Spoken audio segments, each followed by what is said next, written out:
7. La responsabilidad de la mujer como ayuda idónea de su esposo. Bárbara Haggis. Y dijo Jehová Dios: no es bueno que el hombre esté solo, le haré ayuda idónea para él. Génesis 2:18. Cada generación ha tenido expectativas para con su matrimonio.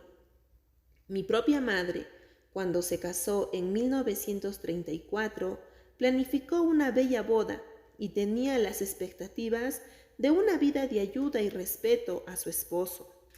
Un esposo que la amaría y supliría las necesidades de su familia. En realidad, lo que sucedió durante los 46 años de matrimonio de mis padres no cumplieron las expectativas de ninguno de los dos. Y sin embargo, cada uno de ellos hubiera definido su matrimonio como un éxito y una bendición. ¿Un matrimonio exitoso? Una mañana soleada de abril de 1934, una familia de California recogió flores y follaje en su jardín bien cuidado, en preparación de la boda de su amada hija, Lula Annie. La novia, sus padres, 5 hermanas menores y un hermano, tías, tíos y primos colgaron guirnaldas y adornaron una glorieta con rosas, bajo la cual la tímida pareja estaría de pie delante del ministro y haría sus votos sagrados al día siguiente. Aquella noche, exhaustos tras horas de arduo trabajo y risas, cayeron en la cama con entusiasmo y expectativas. Para su desilusión, se despertaron con la penumbra de los truenos y aguacero de una tormenta de primavera. Las guirnaldas se desprendieron de las ramas y la glorieta se tumbó por los fuertes vientos. Los planes cambiaron precipitadamente.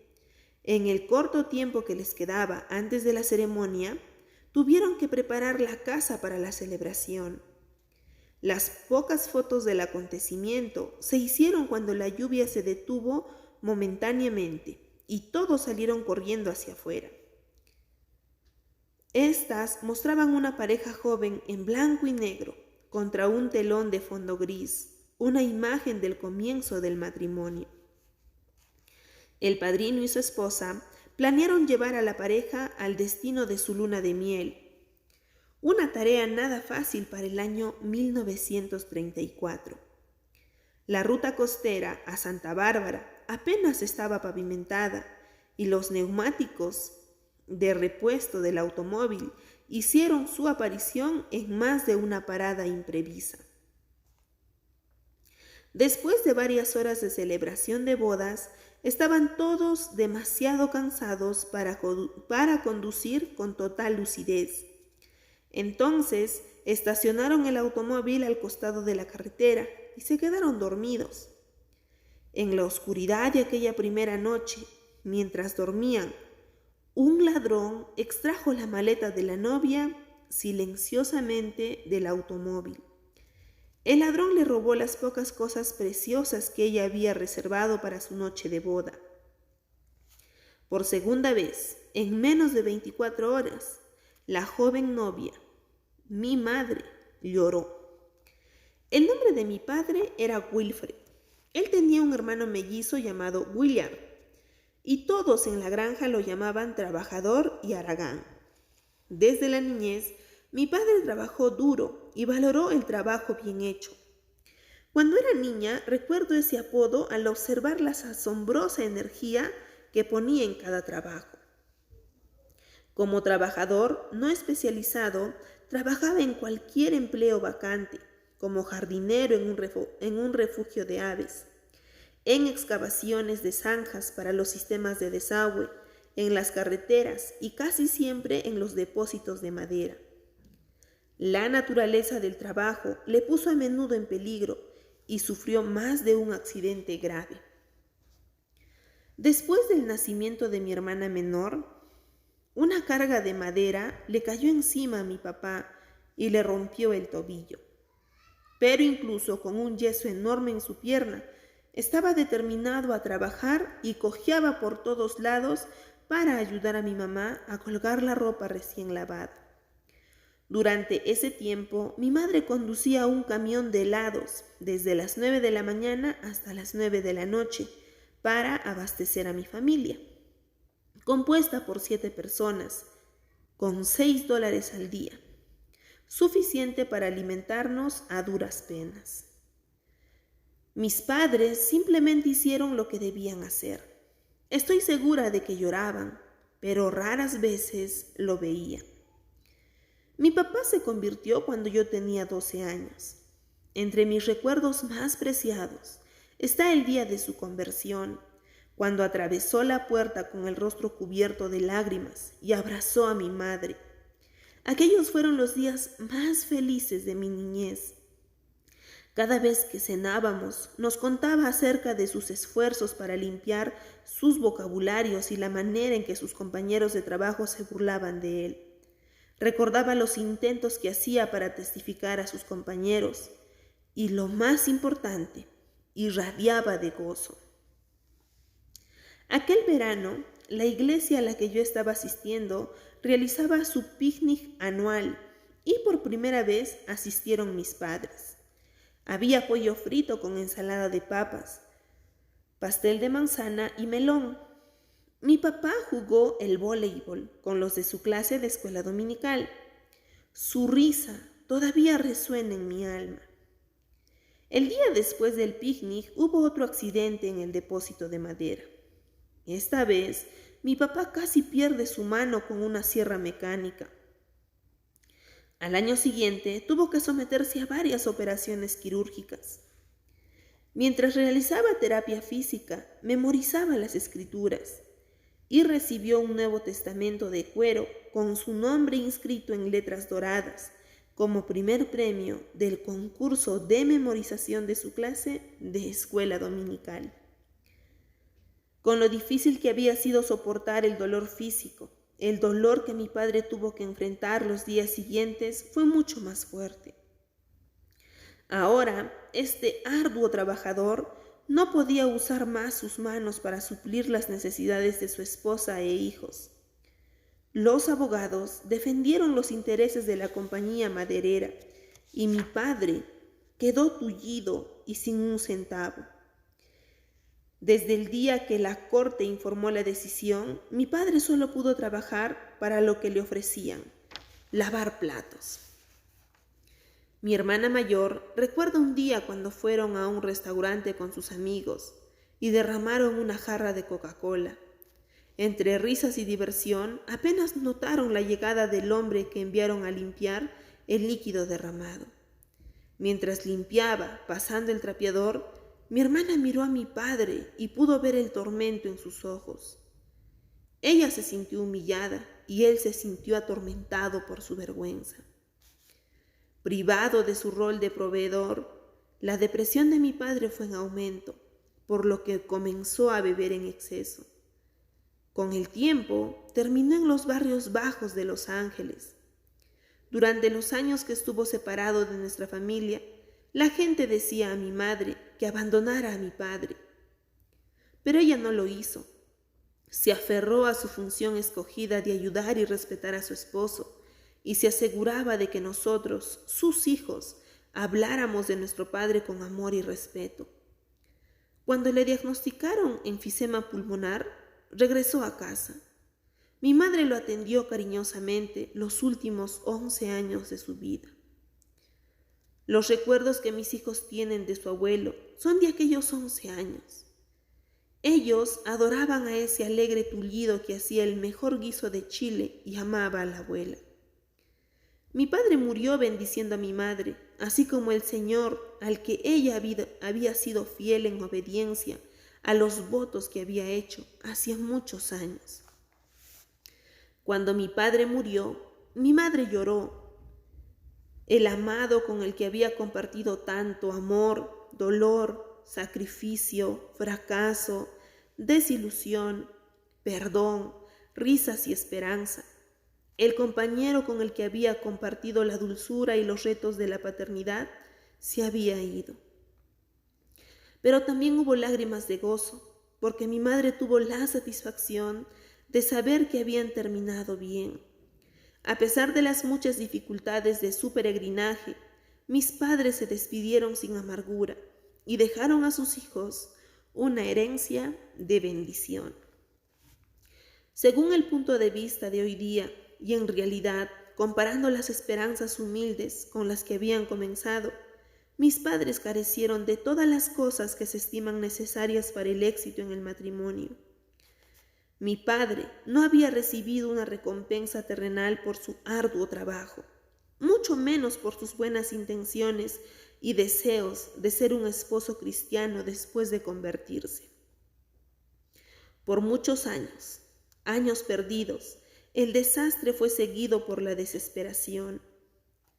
Mi madre, que nunca había imaginado que llegaría a ser una madre sola o principal sostén económico de la familia, se encontró en aquella situación solitaria. Pero la fidelidad de mi madre para con sus votos matrimoniales, hechos ante Dios, preservaron su matrimonio. Su fe en Cristo la ayudó a servir, respetar, bendecir y perdonar a su esposo. La norma bíblica para el papel de una esposa cristiana. Sorprendentemente, en una época cuando los cristianos tienen más dinero y más educación, y desde luego más recursos como libros, videos, consejeros y grupos de apoyo, muchas parejas jóvenes carecen del ingrediente más importante para el éxito de su unión cristiana: una comprensión bíblica de sus papeles.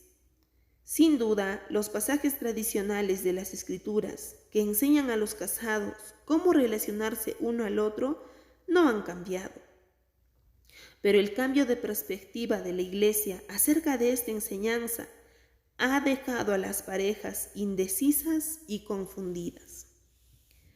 Considera, por ejemplo, la manera en que cambiaron los votos matrimoniales a través de los años.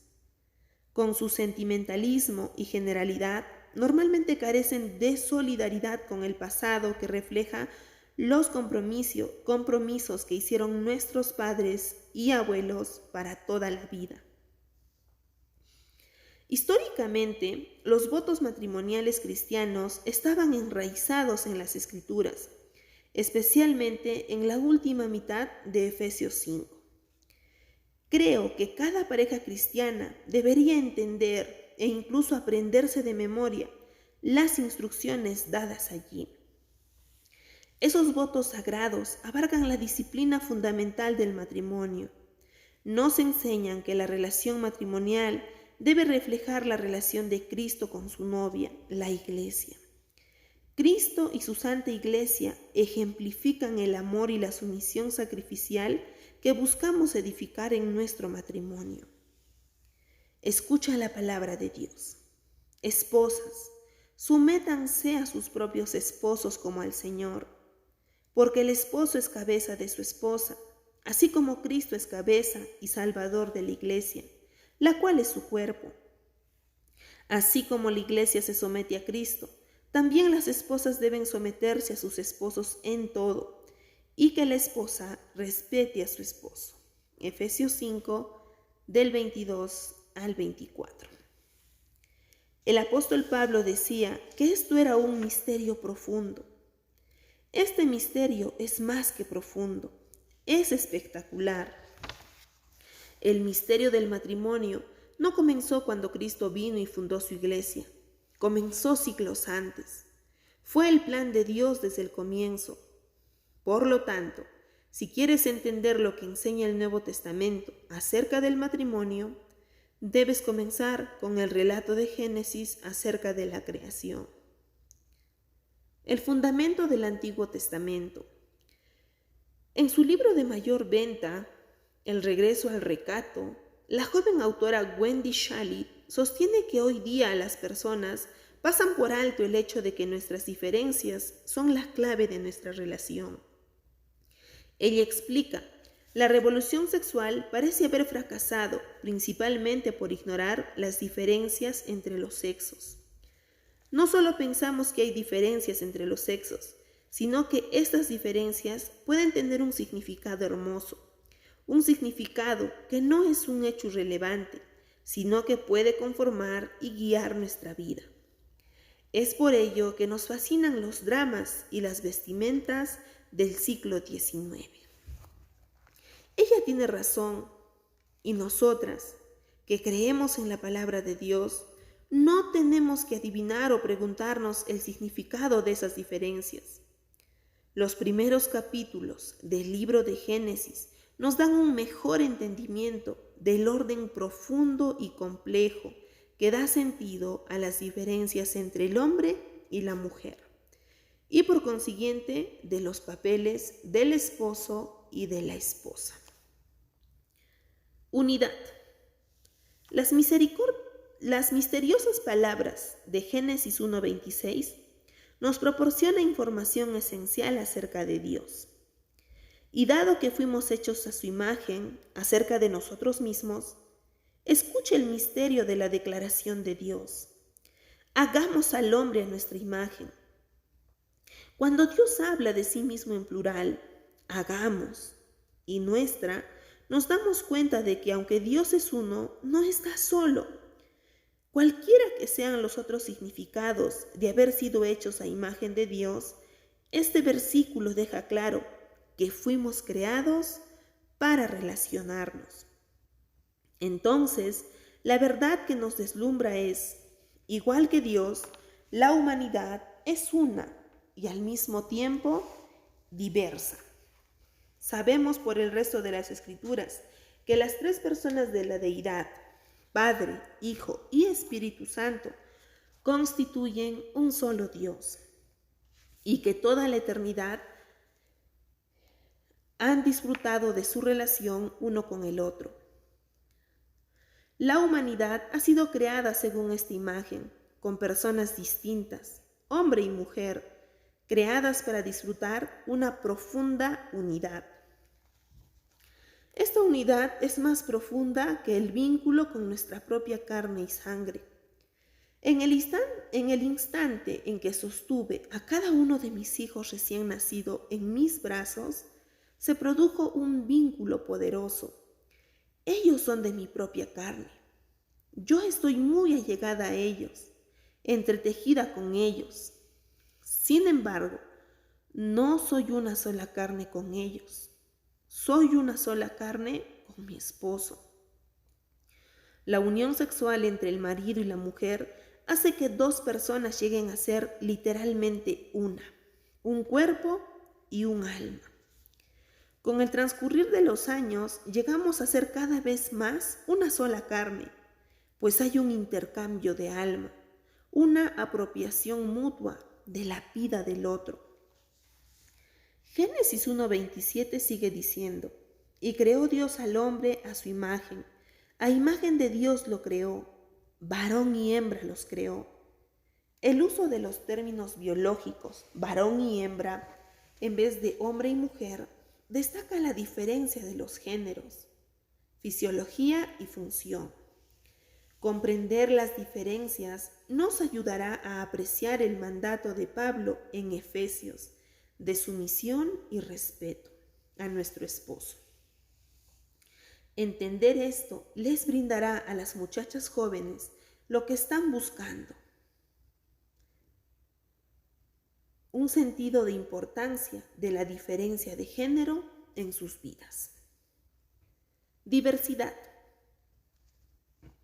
Según las palabras de Claire Smith en su artículo 2 mandamientos para las mujeres, Dios es un Dios de orden y nosotras fuimos creadas para relaciones que reflejen su orden y propósito. Aún en la Trinidad hay un orden para la relación. Las Escrituras revelan las diferencias en las funciones del Padre, el Hijo y el Espíritu Santo. Estas diferencias no son degradantes. El teólogo Wayne Grudem lo explica de esta manera: el Padre planeó la redención y envió a su Hijo al mundo. El Hijo obedeció al Padre y logró la redención para nosotros. Y el Espíritu concluyó la obra que el Padre planeó y el Hijo comenzó. El Padre envía y tiene autoridad sobre el Hijo, y el Hijo obedece y responde a las indicaciones del Padre. El Espíritu Santo es obediente a las instrucciones, tanto del Padre como del Hijo. Hechos a la imagen de Dios, el hombre y la mujer también son iguales, pero diferentes. Iguales ante Dios como personas, se nos han dado funciones totalmente diferentes. En la relación del matrimonio, es el hombre el que lidera y la mujer es la que se somete a su liderazgo. En el principio, Eva se rebeló contra Dios al rechazar su voluntad respecto al árbol prohibido, y después incitó a su esposo a seguir su liderazgo. Cuando Adán se unió a ella, en vez de liderar a su esposa en la piedad, trastocó el orden de la creación. Desde ese día, siempre hubo guerra entre los sexos. Mujeres contraculturales. Vivir las normas bíblicas para nuestro papel en el matrimonio, sin embargo, es ir contra nuestra cultura. Y no es solo la sociedad secular la que reacciona furiosamente contra la idea de los diferentes papeles. Hay también una confusión generalizada entre los creyentes acerca de lo que enseñan las Escrituras sobre el tema. Un artículo reciente en el Chicago Tribune citó a una mujer de una organización cristiana. Nosotras no creemos que el matrimonio tenga que ver con subordinación, sino con reciprocidad. La intimidad es imposible cuando hay subordinación. Esto no es lo que la Biblia dice, y nosotras no creemos que Dios nos diseñó para vivir así. ¿Perdón? Sabemos por el primer libro de la Biblia que intimidad mediante subordinación no solo es posible, sino que es el plan de Dios para nosotras, según el modelo de intimidad que existe en la deidad. Por ello, para mí, como mujer cristiana, someterme a mi esposo no es una opción, es seguir obedientemente el plan de Dios del orden en el matrimonio, un plan que ha existido desde el principio. La maravilla de mi noche de boda, mi rostro acalorado por el rubor de la timidez y la vergüenza por la vulnerabilidad que estaba experimentando por primera vez, es un recuerdo dulce que persiste en el tiempo. Mi esposo y yo habíamos comenzado a explorar el misterio que Dios maravillosamente nos proporcionó. Desde el principio, Dios nos hizo a su imagen, hombre y mujer, iguales pero diferentes.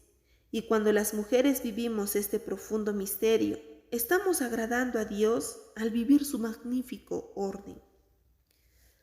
Hay solo un problema, y es un gran problema. No vivimos en un mundo ideal o con hombres ideales que siguen las instrucciones de Efesios, de amar a su esposa como Cristo amó a la iglesia y se entregó por ella. Igual que Adán, muchos esposos no ejercen su liderazgo o su amor sacrificial. Y como Eva, muchas esposas racionalizan la sumisión y se cuestionan internamente la misma desdeñosa pregunta de Satanás: ¿con qué Dios os ha dicho? Pero Dios lo dijo, y los pasajes del Nuevo Testamento acerca del matrimonio basan su enseñanza consecuentemente en Génesis. La guía del Nuevo Testamento. 3 de los pasajes del Nuevo Testamento que exhortan a las mujeres a sujetarse a su esposo incluyen una frase importante e instructiva. Efesios 5:22 dice: Esposas, sométanse a sus propios esposos como al Señor. Colosenses 3:18 dice de manera similar: Esposas, sométanse a sus esposos como conviene en el Señor. Estas frases paralelas sirven como recordatorio a toda esposa de que la sumisión en el matrimonio debe hacerse con la misma devoción y amor con que nos sometemos al Señor. Cuando nos sometemos a nuestro esposo, estamos coincidiendo con Dios en que vale la pena obedecer el magnífico orden de su plan y preservar su misterio. De este modo, reconocemos una vez más que Jesús es el Señor. El tercer pasaje de 1 de Pedro 3:1 dice: Asimismo, esposas, sométanse a sus esposos. Este término esencial de Pedro, asimismo, contiene la clave que nos faculta para hacer lo que debemos hacer cuando parece imposible. En el capítulo que precede a 1 de Pedro 3, Pedro enseña a todos los creyentes que la sumisión a toda autoridad instituida por Dios es esencial, porque esta es la voluntad de Dios, que practicando el bien hagan callar la ignorancia de los insensatos, afirma 1 de Pedro 2:15. El apóstol sigue diciendo: si sufren por hacer el bien, eso merece elogio delante de Dios. La voluntad y el agrado de Dios son siempre los factores decisivos para escoger nuestro comportamiento. Asombrosamente, Pedro pone a Cristo como ejemplo de la belleza y eficacia de la sumisión. Para esto fueron llamados, porque Cristo sufrió por ustedes, dándoles ejemplo para que sigan sus pisadas.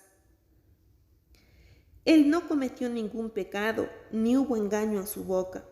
Cuando proferían insultos contra él, no replicaba con insultos.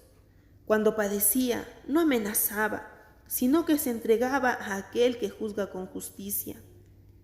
Él mismo en su cuerpo llevó al madero nuestros pecados, para que muramos al pecado y vivamos para la justicia.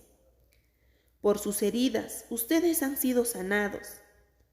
Antes eran ustedes como ovejas descarriadas, pero ahora han vuelto al pastor que cuida de sus vidas.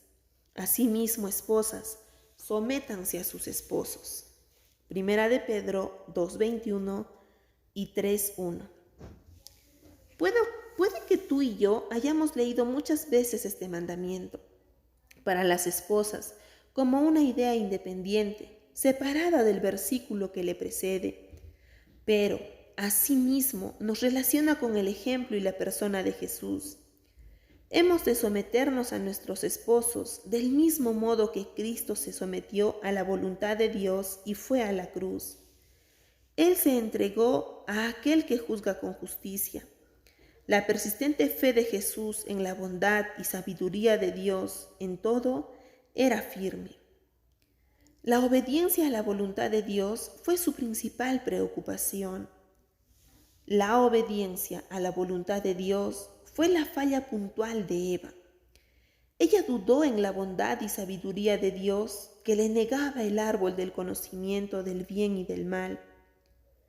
Por medio del Evangelio, nosotras, que somos hijas de Eva, somos ahora también hijas de Dios, y se nos ha dado el poder de vivir como Cristo. Pero la obediencia depende de nosotras. La sumisión a nuestro esposo comienza y termina con la confianza en Dios. Mi madre comenzó y terminó confiando en Dios, sin tener en cuenta la penumbra de sus pruebas. No puedo recordar que alguna vez cuestionara el amor o el cuidado de Dios hacia ella o a su familia. Por lo tanto, la palabra que tantas dificultades les trae a las mujeres de hoy, sumisión, sigue siendo la palabra de Dios para nosotras. Asimismo, esposas, sométanse a sus esposos. Ayuda idónea. Desde el principio, el propósito de la mujer estuvo claramente definido. Dios miró a Adán y dijo: no es bueno que el hombre esté solo, le haré ayuda idónea para él. Génesis 2:18. Entonces, ¿por qué se nos sube la presión cuando nos mencionan las palabras ayuda idónea? Como norma cultural, asociamos debilidades e incluso inferioridad con la persona que presta ayuda. Nadie quiere desempeñar un papel secundario, pero el hecho es que si pero el hecho es que sin un segundo violín no hay armonía.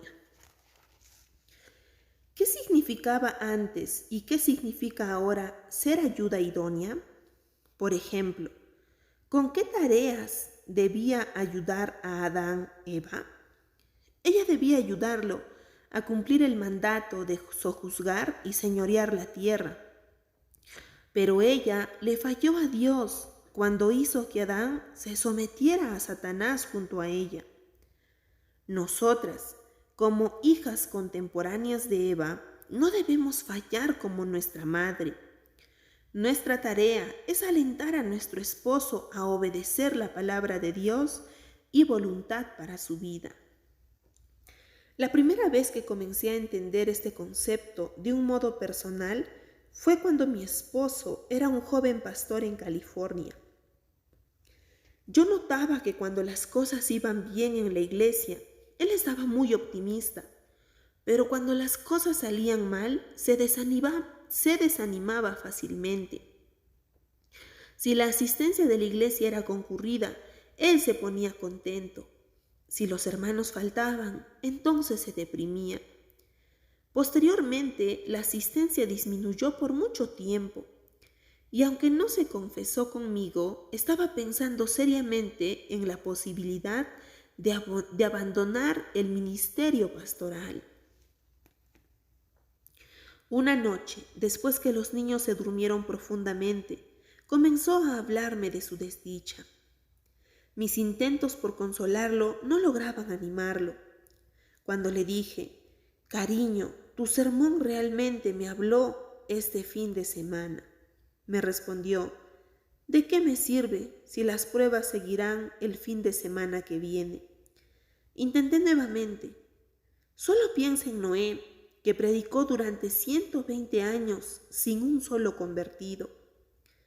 Su respuesta de humor negro fue, sí, pero no había otro Noé en el pueblo con su arca repleta de personas.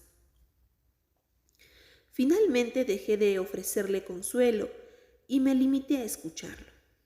Las palabras que dijo aquella noche eran las de un hombre que había perdido de vista de qué se trata el ministerio. Una combinación de ideas seculares que nos dieron a conocer algunos expertos en crecimiento de la iglesia, junto a su propio temor al fracaso, habían impelido a Kent a una búsqueda desesperada del éxito. A medida que recitaba sus comentarios negativos acerca de los ministros y el ministerio en general, llegó a una conclusión que no quería admitir. Era una conclusión que había estado creciendo dentro de él por mucho tiempo y era terrible. Dios me ha llamado a hacer algo, pero no me ha dado los dones necesarios para llevarlo a cabo. Por consiguiente, Dios no es bueno. Angustiosamente desesperado me preguntó, Bárbara, ¿qué voy a hacer? Cuando recordamos aquella noche de hace tanto tiempo, Ken me dice que si yo le hubiera respondido de otra manera, él hubiera abandonado todo. Si yo me hubiera sumado a él con recriminaciones y quejas amargadas acerca de nuestra situación, él podría haber abandonado el ministerio y pasado el resto de su vida intentando demostrar su valor y la injusticia de Dios. Pero gracias a Dios, mi respuesta, llena de esperanza en Dios, fue: yo no sé qué vas a hacer, pero por ahora, por esta noche, aférrate a mi fe, porque yo creo que Dios es bueno, yo creo que Él nos ama y va a obrar a través de esta experiencia. Por ello, aférrate a mi fe, yo tengo suficiente fe para los dos. Juntos buscamos en la Biblia la perspectiva de Dios con respecto al éxito. Juntos la encontramos y no se parecía mucho al juego de subidas y bajadas de asistencia al que habíamos estado jugando. Las verdades que encontramos han servido como una estrella polar en nuestra vida, a la que regresamos juntos una y otra vez. Ya sea en el matrimonio o el ministerio, el éxito se define por el conocimiento y la obediencia a la voluntad de Dios, como está revelada en su palabra. Esta fue la primera vez que tuve conciencia del papel poderoso que yo desempeñaba como ayuda idónea de mi esposo. Fue también esta vez cuando descubrí algo hermoso acerca de la función de cada género. En Juan 14:16, Jesús consuela a sus discípulos con la promesa del Espíritu Santo, refiriéndose a él como otro consolador. Al referirse al Espíritu Santo como un ayudador, Jesús elevó para siempre la posición de aquel que presta ayuda. Busca las acciones del Espíritu Santo a través del Nuevo Testamento y encontrarás repetidas veces al Espíritu Santo que alentaba, consolaba, acompañaba y ayudaba. La obra del Espíritu Santo, el ayudador, es hermosa. Y las mujeres nunca son tan nobles y preciosas como cuando siguen su ejemplo y aprecian su responsabilidad como ayuda idónea. Por ello, la esposa cristiana no debería despreciar el término ayuda idónea, ni resentirse por encontrarlo degradante. Ser de ayuda es algo divino. No hay mejores palabras en el mundo que describan el papel de una esposa que ayuda a su marido. Un espíritu afable y apacible. Muchas mujeres hoy día se preocupan por su aspecto físico. La belleza es muy importante para nuestra sociedad, pero insisto en que el concepto de Dios de belleza es contracultural. La belleza que Dios desea para las esposas es el resultado de la confianza y la obediencia. Un espíritu afable y apacible. Primera de Pedro 3, del 3 al 6 nos dice: vuestro atavío no sea el externo de peinados ostentosos, de adornos de oro o de vestidos lujosos, sino el interno, el del corazón, en el incorruptible ornato de un espíritu afable y apacible, que es de grande estima delante de Dios. Porque así también se ataviaban en otro tiempo aquellas santas mujeres que esperaban en Dios, estando sujetas a sus maridos. Como Sara obedecía a Abraham, llamándole Señor, de la cual vosotras habéis venido a ser hijas, si hacéis el bien sin tener ninguna amenaza. La afabilidad o mansedumbre, como la traducen otras versiones, no significa debilidad, blandura o timidez, ni siquiera simpatía. Esta palabra en el griego clásico se usaba para describir a los animales domados, las medicinas sedativas, una palabra suave y una brisa leve. Es una palabra que conlleva ternura. La afabilidad también implica dominio propio. Aristóteles dijo que la afabilidad es el punto medio entre enojo excesivo y total aplomo. Por lo tanto, la persona que es afable es capaz de equilibrar su enojo, lo puede controlar. La mansedumbre o afabilidad es fuerza bajo control.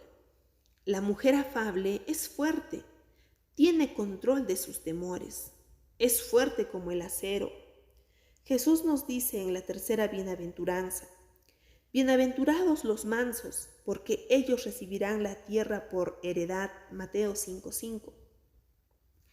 Jesús dice que Él mismo es manso. Llevad mi yugo sobre vosotros y aprended de mí, que soy manso y humilde de corazón, y hallaréis descanso para vuestras almas. Mateo 11:29.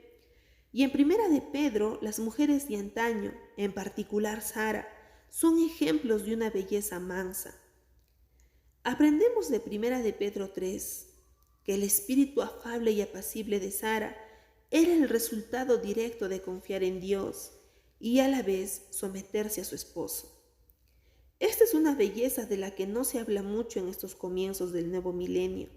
Estamos llenas de revistas y publicidad sobre equipamientos de ejercicios que nos informan cómo cultivar la belleza y mantener nuestro cuerpo en forma y buen estado. Tomamos muy en serio el cuidado de la piel, para lo cual usamos cremas y lociones exóticas para protegernos de la exposición que provoca arrugas prematuras. Nos preocupamos de combinar bien los colores y si nuestra cuenta bancaria lo permite, buscamos tratamientos que ofrezcan unos cuantos años más de apariencia juvenil. Hacemos todo esto en pos de la belleza que el mundo valora y, sin embargo, ignoramos los pasajes de las Escrituras que nos dicen dónde se halla la belleza que Dios valora. El respeto. Anteriormente mencionamos el pasaje de Efesios 5, que habla del matrimonio. Ese pasaje termina centrando su atención en otra de las cualidades de una esposa que Dios considera importante, y la mujer respete a su marido. La mayoría de las mujeres piensa que el marido debe ganarse el respeto para que la mujer lo respete. No pueden estar más equivocadas. Aunque el marido no sea para nada respetable, su mujer puede honrarlo al respetar su posición. Sara entendía esto. Ella habitaba con un hombre imperfecto que le pidió que hiciera algo inconcebible. Sin embargo, ella no le echó la culpa de ese horrendo error por el resto de su vida, sino que restauró su respeto por él en su corazón y siguió viviendo con él y llamándole Señor.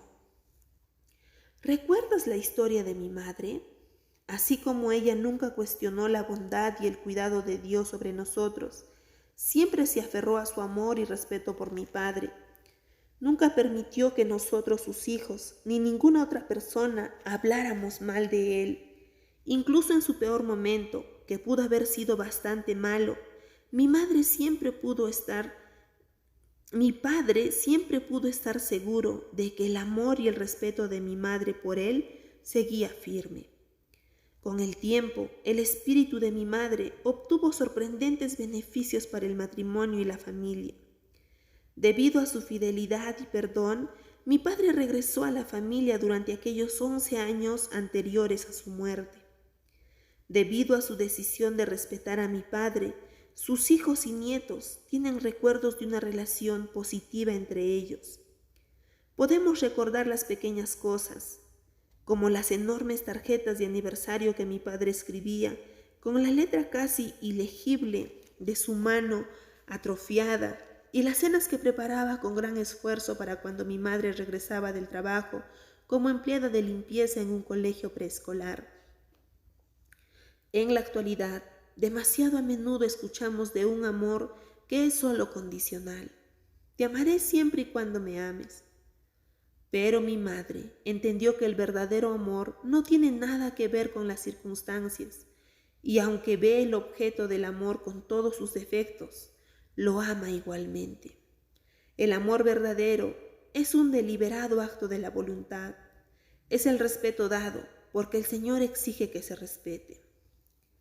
Cuando me entero de mujeres que se quejan de los defectos de su esposo con sus amigas, y me doy cuenta que a veces yo misma hago comentarios de mi esposo en un tono que no parece honrarlo, quiero gritar: ¡basta, Bárbara! Piensa en las consecuencias. Nuestras actitudes y nuestras palabras están educando a la próxima generación.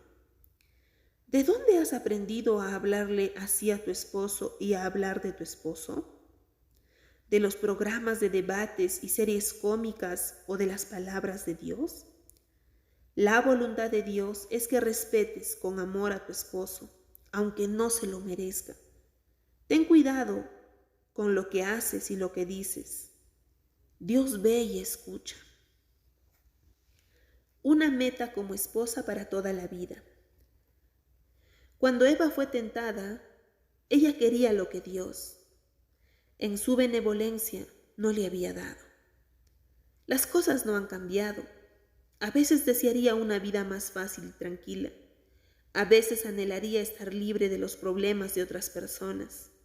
Y me desespero por el constante bombardeo de voces que me dicen que debiera buscar el poder y el prestigio personal. Yo sé que semejante pensamiento es absurdo. Una vez, una mujer sabia me dijo que las mujeres de hoy día que buscan la igualdad a menudo pasan por alto lo que más necesitan. Igualdad en el compromiso de conocer a Dios y obedecer su voz. El hecho es que si ella tiene el mismo compromiso que su esposo, o incluso como hizo mi madre por muchos años, solo ella lo tiene el ingrediente crucial para una vida plena y feliz. Hermanas en Cristo, debemos disciplinarnos a fin de someternos a la voluntad de Dios para nuestra relación matrimonial, vivir como ayuda idónea de nuestro esposo, sujetarnos y respetar su posición y desarrollar con gracia un espíritu afable y apacible. Esta es la voluntad de Dios en el Evangelio. El matrimonio de mis padres distó mucho del Evangelio perfecto que he descrito. Sin embargo, hubo autenticidad y belleza en las promesas que hizo y guardó esta pareja trabajadora que enfrentó lo que parecía ser una situación insuperable. El resultado ha sido una cosecha de gracia y yo soy parte de esta. Kent y yo hemos estado casados durante 44 años. Tenemos 4 hijos y 21 nietos. Juntos hemos tratado de vivir las instrucciones de la palabra de Dios acerca del matrimonio. Nuestras luchas han sido muy diferentes a las de mis padres y sin embargo, a través de ellas, nuestro compromiso ha crecido, como el de mis padres, en un amor más profundo y duradero del uno por el otro. Nuestro compromiso mutuo de vivir conforme al plan de Dios para los esposos nos ha permitido experimentar una feliz unidad, algo raro y hermoso en este mundo caído. Lo que más lamento son las veces que le fallé al Señor al no ser una ayuda idónea, respetuosa y sumisa. De lo que más me alegro es del resultado directo de vivir conforme al plan de Dios para mi vida, como una mujer hecha a su imagen, igual pero diferente. Cuando mi esposo y yo buscábamos establecer una perspectiva bíblica acerca del éxito, traté de responderme una pregunta. ¿Cuál es mi meta como esposa? La decisión que tomé aquel día, hace 31 años, sigue vigente hoy día. Un día quiero escuchar a Dios decirle a Kent, bien, buen siervo y fiel, sobre poco has sido fiel, sobre mucho te pondré. Entra en el gozo de tu Señor. Como ayuda idónea de Kent en esta vida, estas palabras serán mi gozo. Habremos terminado bien. Renueva tu mente. ¿Qué expectativas tenías cuando te casaste? ¿De qué modo figura la meta de la santidad en tus expectativas actuales? Como cristiana, debes aceptar la autoridad de Dios y hacer de esta la meta de someter cada ámbito de tu vida a su autoridad y orden. ¿Qué conocimiento obtienes de Génesis 1, 26 al 28, Génesis 2, 7, del 18 al 25, Efesios 5, del 22 al 24, acerca del orden de Dios para la autoridad en el matrimonio? ¿Qué significa específicamente la sumisión en tu matrimonio? Si tú y tu esposo son iguales pero diferentes, ¿por qué piensas que Dios creó un orden para la relación matrimonial? ¿Cómo refleja este orden el orden en la deidad? ¿Cómo es tu reacción instintiva cuando escuchas que eres ayuda idónea de tu esposo? ¿De qué modo dignifica este papel para ti entender la función del Espíritu Santo como ayudador? Juan 14, 16. ¿Por qué la afabilidad es contracultural para la mujer en la sociedad de hoy día? ¿Por qué la afabilidad de una mujer es su verdadera belleza? ¿Cuál es el principal ejemplo de afabilidad? ¿Por qué debes respetar a tu esposo? Tanto si se gana o no tu respeto, haz un recuento de tus acciones y palabras recientes. ¿Manifiestan respeto por tu esposo? En vista del Evangelio, ¿cuáles son tus metas personales como esposa?